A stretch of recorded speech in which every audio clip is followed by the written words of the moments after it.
everyone, welcome to my channel. I'm Milana, and today is going to be a topic about hair and protective styles as well as low maintenance styles, and me ranking them from best to worst. So like I've said in previous videos, I'm currently growing my hair out.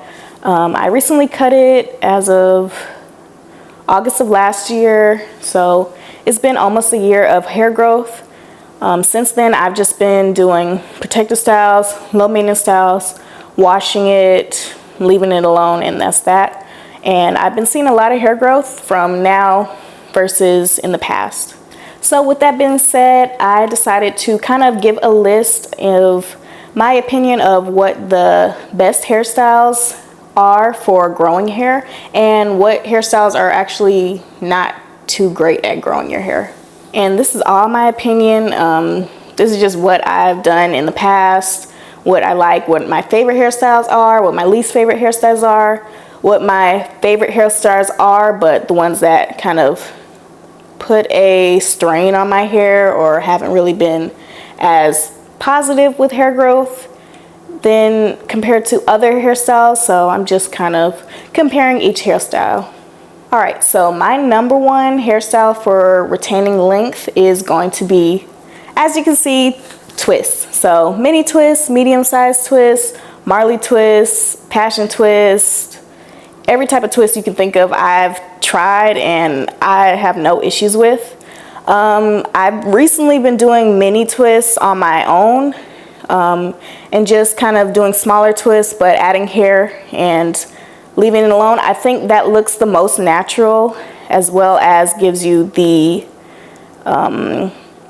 best kind of bang for your buck when it comes to growing your hair out.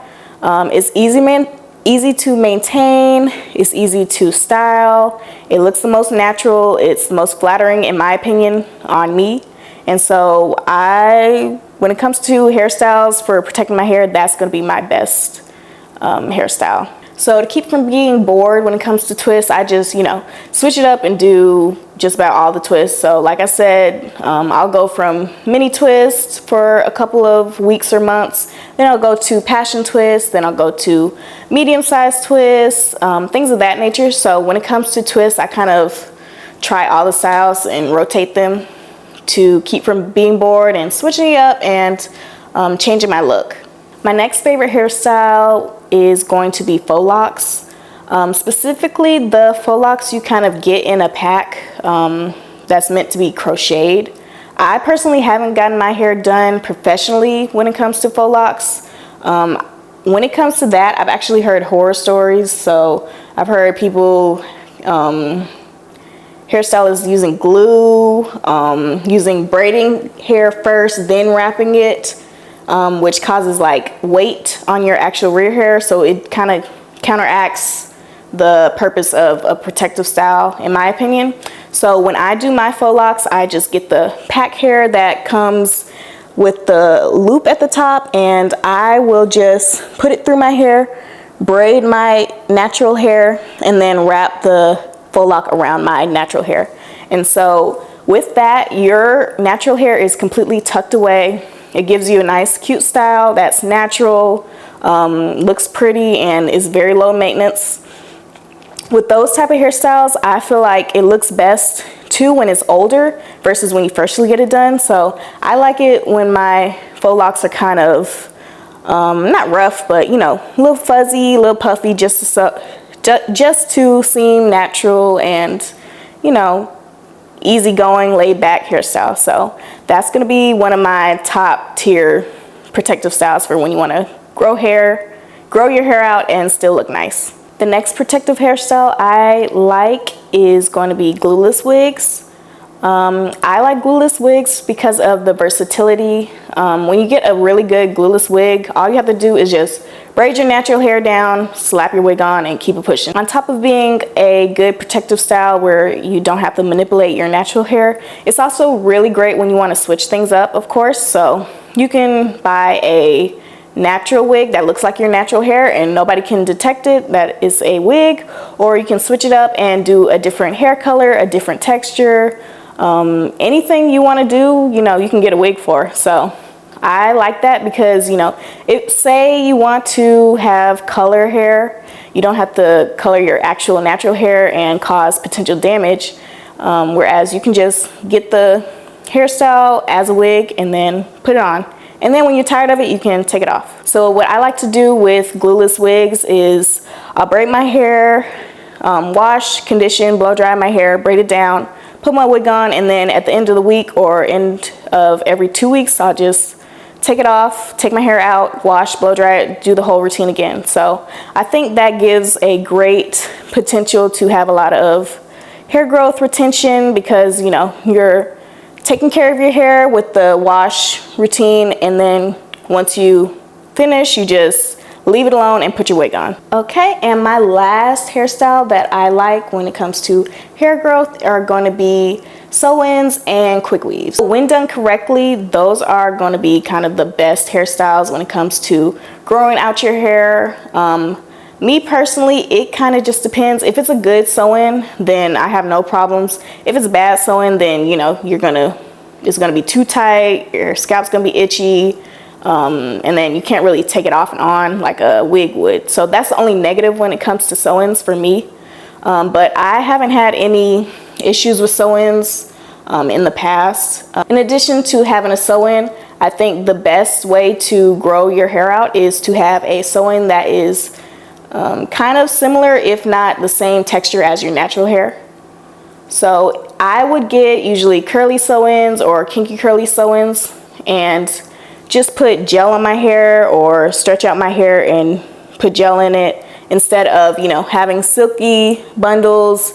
You know, you gotta straighten your natural hair kind of to blend your hair, and that can cause breakage if you're not that great at maintaining straight hair when it comes to leave out. So that is the only downside if you are not going with bundles that match your natural hair texture. On top of it being a good protective style, it is also, I think, the best when it comes to wig versus sew-in. I think sew-ins are gonna always look the most natural when done correctly, versus a wig. If you get a bad wig, it's kind of a bad wig. Everybody can tell it's a bad wig. Whereas sew-ins, usually you have leeway since most of the time you have leave out, so you can blend it in and it's kind of gonna seem seamless as opposed to no leave out. And if you still want bundles that are silky smooth, you can always get a closure to match the bundles, and that way you won't have any hair out and you'll completely protect your natural hair while still having the hairstyle that you want. I also put quick weaves on the list as good protective styles when done correctly. Of course, there's always going to be one-offs of horror stories of people not, you know, doing it right and getting glue caught in their hair. But when you do it well, you don't have any issues when it comes to that. And you can just, when you're done with the hairstyle, put water on it and just kind of gently slide the quick weave out of your hair. So I did my own quick weave about a couple months ago. At December, around that time, and I did it myself for the first time, and I didn't have any problems when it came to glue in my hair. So I like that hairstyle as well, and I use curly bundles, so it didn't really have any effects on my leave out. Okay, so that was my list of the top protective styles that I enjoy. Now here's going to be the list of hairstyles that are not protective in my opinion. So these hairstyles are, I wouldn't say they're terrible. Of course they're not terrible for you, but if done incorrectly, or if you keep them in too long, or just overall they do have some downsides to them that doesn't really promote hair growth. So that's why I kind of label them as the worst protective styles, because they're not really hairstyles that you need to be keeping in for long periods of time. So the number one hairstyle that isn't really protective and can kind of damage your hair if you don't do it right are going to be ponytails. So I love ponytails, but they can damage your edges if you pull them too tight. They can damage the crown of your head if you pull them too tight. It's just, for a ponytail to look good, in my opinion, or how I like to do my ponytails, I want them slick. I want them tight. I want them, you know, I want to be sucked up. So I want my ponytail hairstyles to be sleek and tight and perfect. But in order to do that, you're gonna kind of put damage on your hair in the long run. So that's why I have that as my number one hairstyle that can cause damage. So I actually did get a ponytail last April. I got it for my brother's wedding, and the girl that did my ponytail, in my opinion, did not do a good job. It looked amazing, it was so cute, but it was so tight. So it was a slick ponytail at the crown of my head, so it was like a high ponytail. And for starters, she used like those skinny rubber bands. She used like 50 million skinny rubber bands in my hair, and they were tight. So I didn't really say anything because I wasn't thinking, you know, I'm thinking she's a professional, she knows what she's doing, but it just wasn't doing right for my hair. So on top of it being tight in the crown of my head, the back of my hair, the nape of my hair was pulling as well. So since it was so tight, I kept on just rubbing it, trying to scratch it because it was too tight. So when I took it out, I had a bald spot in the back of my head completely.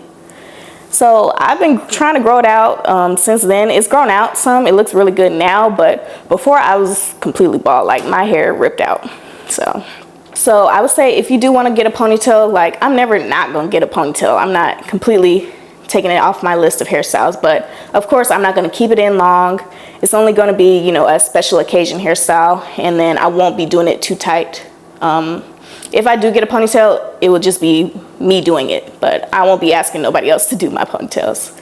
All right, the next hairstyle that isn't so great for growing out your hair is going to be tight braids. So braids are great for growing your hair, but if you don't do them right, they're gonna rip out your hair. So for me, I think that for starters, I would say the worst braids can be the cornrows, the stitch backs, those kind of braids that are really, really tight, like they have to look sleek, so they have to be done tight. That can pull out your edges, pull out, you know, the nape of your hair, cause irritation on your scalp, things like that. So if you want to grow your hair out, I wouldn't recommend getting those hairstyles all the time. Okay, my next hairstyle that doesn't really promote hair growth, in my opinion, are going to be clip-ins. To me, clip-ins are only for when you need a quick hairstyle, added volume, added length, and things like that. But when it comes to longevity, you shouldn't keep clip-ins in for that long. So when I first started out wearing clip-ins, I didn't know that, you know, it could cause damage, and I actually used to sleep in my clip-ins. So over time, I noticed that it was kind of pulling at the root of my hair and causing damage. So that's why I say it isn't a good hairstyle when you want to grow out your hair. All right, and going off of clip-ins, I also want to add, I haven't personally gotten these hairstyles, but I personally won't be getting these hairstyles, which are going to be K-tips and tape-ins. So on top of those being very expensive, so I'm not going to get those anyway because I'm not paying that much, I don't feel like those would benefit my hair. Like I said, I haven't used them, and I know people who have used those and haven't had no damage and swear by them and say that they're completely fine hairstyles. For me personally, I don't think that my hair type would go well with those type of hairstyles. I believe that from what I've seen, those look best on people who have kind of thicker hairstyles, strong hair, not hairstyles, excuse me, thicker hair types, stronger hair. As for me personally, I kind of have a finer, softer, thinner hair type. So I've noticed that people who have my similar hair type or density when it comes to my hair, over time the tape-ins and the K-tips have kind of thinned out their hair at the root and as well as throughout their hair. So I don't know, like I said, I'm not a professional, I've never had them. I don't want you to think that I'm just downing them and, you know, not having any background knowledge, but for me personally, I don't think that would benefit hair growth. due to me knowing my hair and knowing what can cause damage and what can't cause damage. All right, and that was my list of best and worst hairstyles for length retention and hair growth. Like I said, that doesn't mean that you should never get those hairstyles, the ones that are worst, and that doesn't mean that those that I said were best are going to work on your hair type. This is just my opinion and what hairstyles I believe work for me and what have been working and what I'm going to continue doing. So thanks for watching my video. If you liked it, make sure you like, comment, and subscribe, and keep watching for weekly videos. Bye.